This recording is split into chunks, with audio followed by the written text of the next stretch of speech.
Pamela Camel.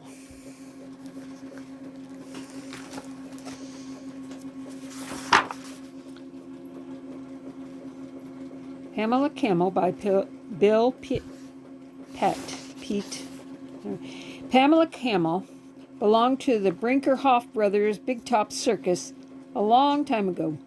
She was a scrawny, scraggly camel who was much too clumsy and awkward to be a performer in the Big Top, and it saddened her to think that she could never be part of the big show or ever do something clever or sensational to excite the crowds.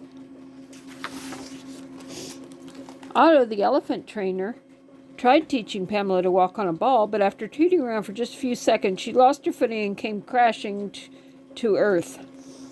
It was a painful lesson, and the poor camel was hurting from her scraggly hump on down to her toes for weeks afterwards, so Pamela unhappily resigned herself to being an ordinary camel in the menagerie tent to be stared at and insulted by the crowds on their way into the Big Top. Everyone seemed to think that Pamela was exactly like all other camels, and to her dismay, they called her a bad-tempered beast, a stupid brute, and as dumb as can be. Pamela had to admit that she was indeed bad-tempered, but then, after all, anyone insulted as often as she was would be bad-tempered. She was much more upset at being called stupid and dumb, but she couldn't prove the people wrong since she couldn't perform tricks or do anything clever to show her intelligence. All she could do was remain aloof and suffer in silence. Finally, one day, Pamela was fed up with all the insulting remarks and decided she had suffered enough. I've had it up to here, she grumped, and with a furious jerk, she snapped the flimsy rope that tied her to a tent pole. It was in between shows in the late afternoon, and everyone in the circus was catching up on his sleep, so slipping away was as easy as pie. As she tiptoed on out of the circus lot, she was snickering to herself. This is an awful waste of slyness, since no one in the show cares whether I'm here, there, or anywhere at all. Once Pamela was free of the circus, she headed off down the railroad track. It was a much safer way for a camel to travel than taking the highway with all the speeding autos, trucks, and buses. She knew it was sometimes hours before a train came chugging down the tracks. Now that she was out on her own, Pamela had no idea where she was going. She just wanted to get away from it all, away from the circus crowds and all their unfriendly remarks. She was loping along at a nice, easy pace, thinking how much fun it was to be out in the country without a care in the world, when all at once she came across a break in the tracks. How dreadful, she said with a sigh. What a shame. That break could cause a terrible train wreck. The camel remembered passing the scene of a train wreck during her travels with the circus years ago. It was an awful disaster, with the engine upside down and the coaches all topsy-turvy. Pamela was standing there on the track wondering what a camel could do to warn a train when a great black cloud darkened the countryside and a zigzaggedy streak of lightning shot across the sky, followed by a deep rumble of thunder. Storms terrified Pamela, and in an instant she forgot the broken rail and began searching wildly about for some kind of shelter.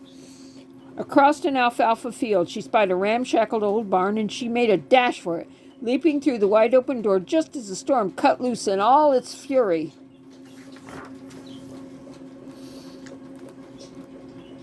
While Pamela was hiding in the barn waiting for the storm to let up, she got a bright idea. I have no place to go, she thought, so why don't I just stay here where it's peaceful and quiet and live off the tall grass growing in the field? By nightfall, the last rumble of thunder had faded away, and the barn was indeed peaceful and quiet. There came only the skittering of the mice above on the rafters, and then the far-off toot of a train whistle. Suddenly, Pamela remembered the break in the track, and she was out of the barn like a shot. As Pamela went galloping back across the alfalfa field, the train's headlight came flashing out of the night. It was coming full steam. Chuggity, chuggity, chuggity, huffity, puffity. So there was no time to lose. In frantic leaps and bounds, Pamela was up on the steep grade and onto the track. And when she reached the break in the rail, she wheeled around to face the speeding locomotive. "Now then," she muttered, "we'll soon see if the engineer will stop his train for a camel." "What in blazes?" exclaimed the engineer when he caught sight of the camel ahead on the tracks. "What the devil is that dumb brute doing out there?" "Well, she better clear out, and quick, too. I'm not stopping this train for one lousy camel. No siree." And he gave her one last warning, ear-splitting blast with his whistle.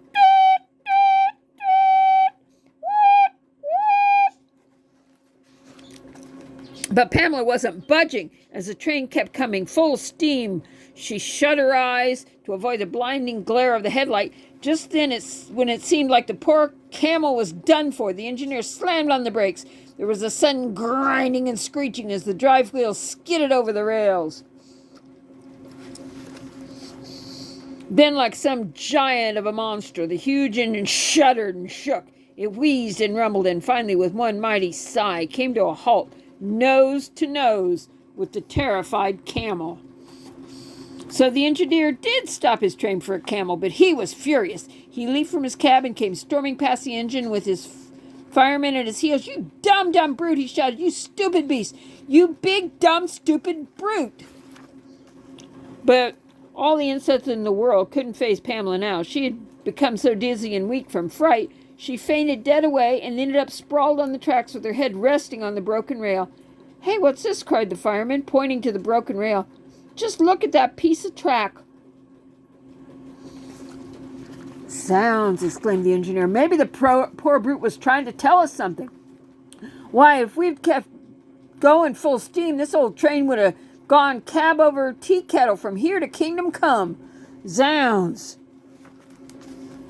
When Pamela finally recovered her senses and hauled herself back onto her feet, she was caught up in a wild celebration as all the passengers swarmed off the coaches to express their gratitude to the heroic train-saving camel.